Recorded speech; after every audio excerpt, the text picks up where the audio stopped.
অনেক দুষ্কৃতকারীরা দেশের বিভিন্ন জায়গায় অনেক ভাঙচুর।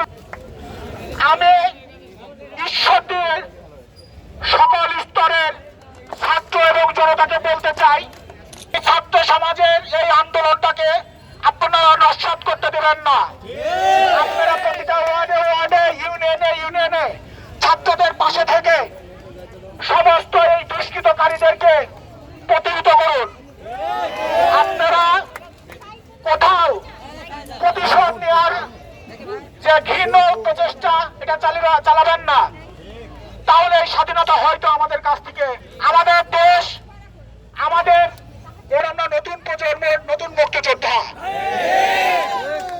আমাদের ব্যক্তি স্বার্থ উদ্ধারে কেউ যেন এখন থেকে আমরা প্রতিটি ওয়ার্ডে ওয়ার্ডে যাব, ছাত্র জনতার সঙ্গেও কথা বলবো, কথা বলে আমরা আমাদের মোবাইল নাম্বার দিয়ে আসবো। কারোর নাম ভাঙিয়ে কিংবা যদি অপরিচিত কেউ কারোর বাড়িতে হামলা, আপনারা আমরা ফেসবুকে দিয়ে দেবো, সোশ্যাল মিডিয়াতে দিয়ে দেবো নাম্বারগুলো, আপনারা আমাদেরকে ফোন দিবেন।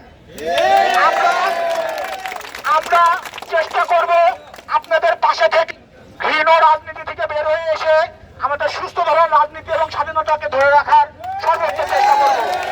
এবং আমাদের ঈশ্বরদীতে অনেক অনেক দলের সংগঠনের নেতৃবৃন্দ আছেন, অনেক সাংবাদিক আছেন, সকল স্তরের ভাইদেরকে আমার অনুরোধ, আপনারা আপনাদের স্ব স্থান থেকে আমাদের সুন্দর স্বাধীন একটা সোনার বাংলা উপহার দিতে এর জন্য সবাই মাঠে নেমে দ্রুত করবেন। অবশ্যই আপনারাও সংসদে যাবেন না, আইন হাতে তুলে নেবেন না।